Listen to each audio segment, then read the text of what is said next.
To face one's past is not always easy. It is usually more comfortable to stay in denial. Facing the truth about your emotional past, recognizing your patterns of self-sabotage and then managing them through to health is tough work. It requires motivation, support, appropriate strategies, and many other dynamic factors. 64,000 is the median number of words per book. Average person reads about 200 words per minute. Simple math will tell us that is one book in 320 minutes. To accomplish this in 7 days, numbers say you would have to read for 45 minutes a day.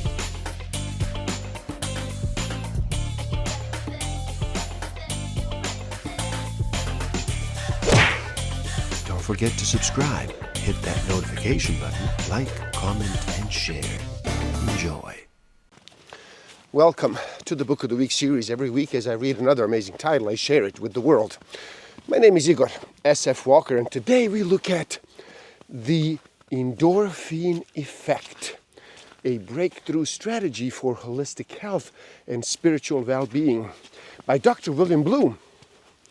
So how about you slow down and relax? Reduce all that noise for just a bit. Make that choice and decide to listen. In this video, we look at a book which hopes to be a useful and an accessible approach that combines neuroscience, emotional intelligence, and energy medicine. This is a powerful synergy. Stick around till the end. I will share with you some tools that I do have and use that will help you tremendously in this game of life. Discover a way to find out what actually motivates you, what innate human need is driving all of your decisions and your behavior. I will share some tools to improve your self-awareness, your social awareness, your self-management, and relationship management. There is an intimate connection between the body and the mind. In fact, it is possible to affect biological changes simply by using your mind. The physical body is not just solid, but it is also electromagnetic, and as such, it can connect with the other magnetic wave fields in nature and in the universe. These ideas are, however, sometimes alarming to the Western medical approach. We live at a time of two very different worldviews, which often clash when they do meet. The endorphin effect may seem an ambitious project. It does require familiarity with four fields: physical healthcare, psychology, spiritual development, and energy medicine traditions such as yoga, qigong. Now, as a proponent of a holistic worldview, I am accustomed to putting these fields together for an effective approach to health and to growth. Endorphins are responsible for the euphoric rush experienced by athletes during continuous exercise, during lovemaking, during sexual climax. A cascade of endorphins saturates the body. Endorphins, in fact, are created every time that someone experiences a moment of pleasure. It may be a sunset, it may be a song, it might be a friend, it might be an achievement, it may be a soccer goal, it could be a flower, a touch, or another's smile. But the result, the physical sensation of pleasure, is always brought about by these same internal chemicals. Now, this is not, of course, the same as saying that happiness or pleasure are just a chemical in the body. It does mean, however, that the actual physical experience of pleasure, whatever its origin of source is produced by endorphins. People need to feel happiness and success, not own it. It needs to be inside their skin, not outside. A lasting sense of success and well-being.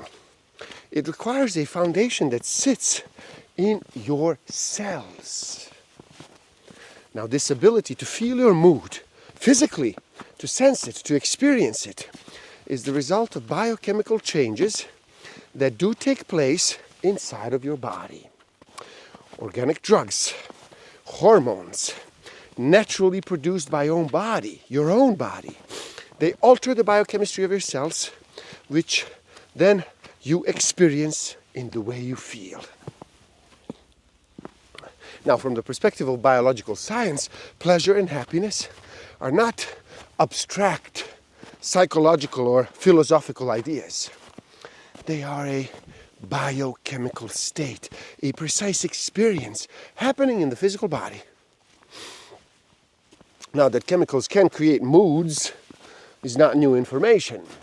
This is exactly why doctors prescribe drugs for psychological illness and for distress. Many of these drugs are organic and to be found in nature. Others are manufactured. Now, what has been discovered, however, is that the human body itself is capable of producing many of these drugs purely within itself. In fact, your body is a biochemicals factory.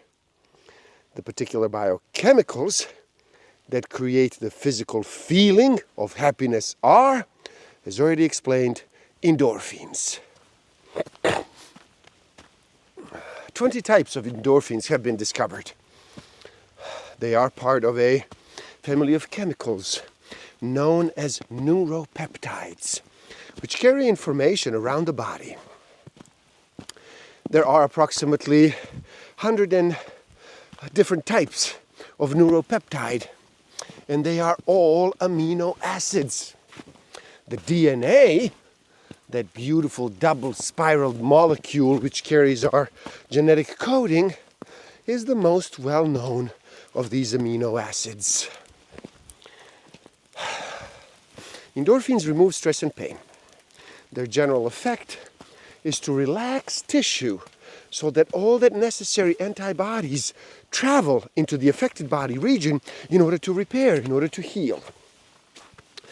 Under stress, your immune competence is reduced to a high degree. An ongoing flow of endorphins throughout the body avoids constriction, and it maintains the state of biochemical fluidity. In this way, the immune system is maintained in its optimum state. The sequence has a clear logic. Number one, the body produces neuropeptides. Number two, the neuropeptides change how your body feels. Number three, the new feeling affects our emotions, our mood, and how we think. And number four, the new mood affects your behavior. But outside events affect us too. Our mood not always comes out of the cellular cells. We're continuously stimulated. We're continuously triggered by the circumstances around us. So we can easily state that chemical endorphins create a happy mood, and pleasurable events create endorphins too. But it's not only pleasurable external events that trigger endorphins. Pleasurable events that happen purely within the mind triggers endorphins too. The endorphins are simply the way in which the body registers and anchors down the pleasurable experience of the bliss fields. The endorphins are not the bliss fields themselves, any more than a television picture is all there is of the studio actors and broadcasting technology that created what you do see on the screen. It's just a medium which communicates the message. Likewise, the endorphins are communicating a message, but are not its source. We do not experience the bliss fields around us because we're too tense and we are armored. Where body tissue is tense or frozen, there are two negative effects. The production of endorphins is blocked. the flow of benevolent energy is also blocked. Now you live in a miraculously complex body, on a beautiful planet, in a radiant solar system, in a benevolent and wonderful universe. This is your true environment. There is precise body chemistry, and there is precise electricity going on here. The mind, as it sits in the brains, generates different fields of electricity and then different hormones. These are then distributed throughout the body. Fear and alienation, they trigger adrenaline, cortisol, and survival mechanisms, which make the body tight. Safety and love trigger feel-good relaxants. The mood of your mind directly affects the state of your body. If your mind has an affectionate, accepting, and encouraging attitude towards your body will feel it. Now, if your mind is harsh, your body too will experience this. There's a circuit of energy in the human body which magnetically attracts and also absorbs the benevolent vitality of nature and of the universe. This loop functions naturally when you do feel relaxed, when you feel comfortable, when you do feel at ease. Your body's energy instinctively falls into this loop when it needs rest, when it needs revitalization. You automatically go into this harmonious loop every time that you actually rest or sleep well. Working with the endorphin effect turns the volume up on a positive experience of life, but, it does not miraculously transform all the negative psychological and emotional histories. It doesn't. Even those who had a normal upbringing have been scared in some way. Parents, siblings, teachers, they're rarely perfect angels. And life is tough. And both children and adults, they do get hurt. Distress, whether conscious or not, has 3 negative effects. It creates a mood that permeates how you behave. At a psychological level, the ancient fears, resentment, anxiety, they rumble in the background, sabotaging a healthy emotional life. Then it also creates anxiety and bioenergetic armor that inhibit and block the endorphin flow. At a physical level, it creates pools of adrenal acid and painful tension. And it also creates an underlying attitude, magnetic atmosphere that's actually unpleasant for other people. See, the first jail is private and very personal. It is the prison of your bioenergetic and your psychological tension, which derives from your emotional history, from your distress. But both conscious and unconscious, you may seem just fine, but what are you carrying beneath the surface? How can you imagine true success if you're still haunted by the ghosts of bullying and of critical parents and teachers? How can you dream of prosperity if you still carry a needy, wounded child? How can you become a true leader if you still carry a trauma of abuse? How can you imagine a harmonious and a loving relationship if the vulture of fear is sitting on your shoulder? These wounds, we know, are not just psychological. They sit in the body as pools of subliminal tension, blocking flow, sabotaging imagination and creativity. Now, the second terrible constraint is the collective prison that we have all created, the blobsville of human culture and civilization. It is the collective energy field and society in which we live, in which we react, in which we plan our lives. And it is filled with the actions, effects, vibrations, energies, and wave fields of 8 billion people. It is full of genius and saintliness, but also full of unpleasant energetic baggage of individual and collective selfishness, greed, and nastiness. It is stimulating, it's complex, it's brilliant, it's cruel, and it's often overwhelming. The natural flow of the cosmos may support your dream, but do you support it yourself? If not, your apathy alone may sabotage its actualization. Do you want a good relationship? Or you want environmental harmony?